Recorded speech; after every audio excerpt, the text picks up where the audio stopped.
The second episode opens by taking us back into the past, introducing us to the younger versions of Subin and EJ. Alongside a group of their high school friends, they are passionately filming a short zombie horror movie. EJ turns to Subin and encourages him to take over the camera, mentioning that his framing and unique shooting style give their projects a completely different vibe.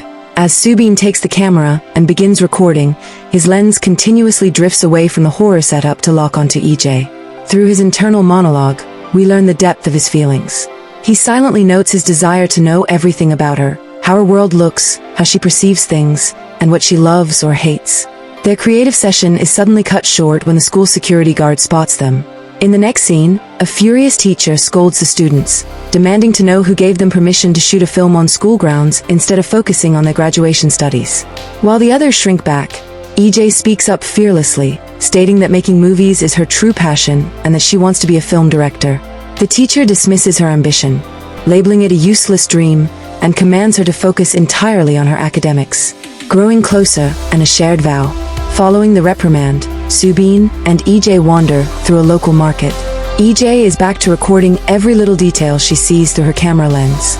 Meanwhile, Subin gets some food packed for his mother, prompting EJ to smile and call him a genuinely good son. When Subin asks about her relationship with her own mother, EJ's expression darkens as she quietly admits that things between them are far from ideal. EJ then takes Subin to her mother's restaurant, sneaking him down into her private sanctuary, a tiny underground room beneath the building. Sitting side by side, they watch the rough cut of their zombie film. Deeply impressed by his cinematography, EJ praises Subin's natural talent. Her encouragement triggers a massive turning point for Subin. He suddenly announces that he no longer wishes to follow his family's path to become a doctor.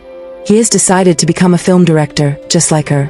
EJ tries to ground him, explaining that directing is an incredibly tough journey filled with intense struggle and time-consuming hurdles.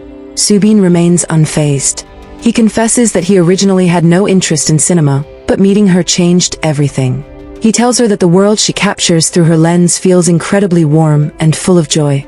EJ laughs, pointing out the irony since they are making a gruesome zombie movie, but Subin softly counters that no matter how dark the setting, her camera makes everything look beautiful.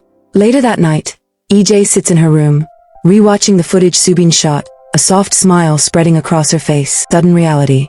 The next morning, Subin is seen sprinting to catch a bus, running slightly late.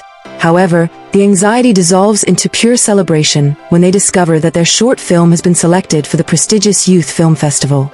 At the award ceremony, the grand prize is officially awarded to EJ's film. Walking up to the stage to accept her trophy, EJ delivers an honest acceptance speech.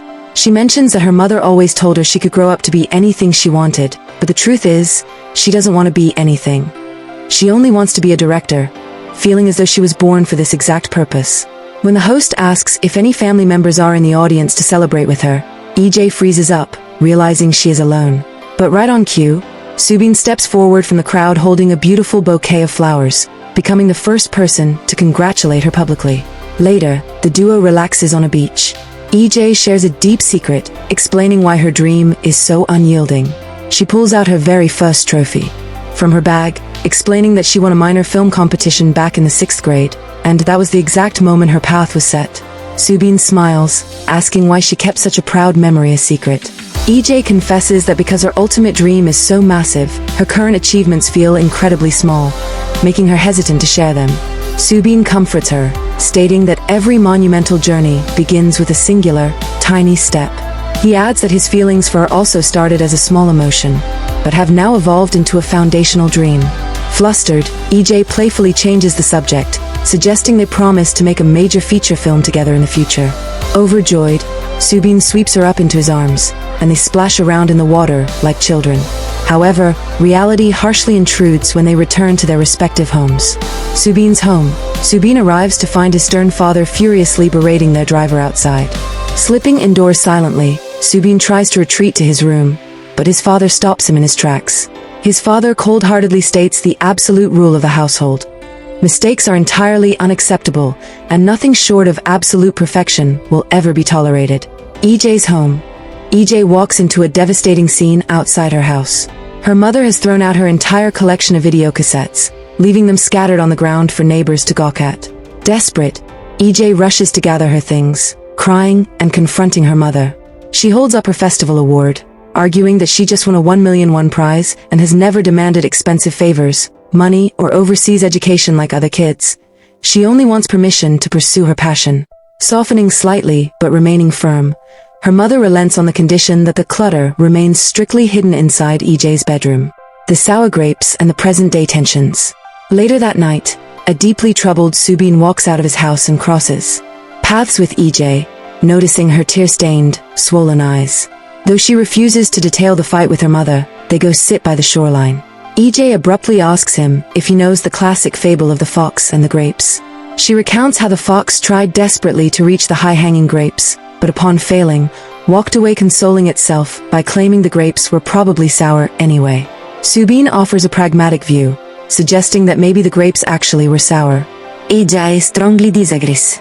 She asserts that regardless of the taste, the fox should have fought until the absolute end. She firmly states that she is not someone who gives up on what she wants. Subin, touched by her intensity, tells her never to talk about straining herself पे चढ़ के grapes को ले एक तरह से metaphor की तरह बोल रहा है सुबिन एंड इतना तो सुन के हमारी ईजे बहुत खुश हो जाती है and running to support her. Afterward, they return to her underground room to look over their footage. EJ critically notes that their script lacks a crucial element: romance.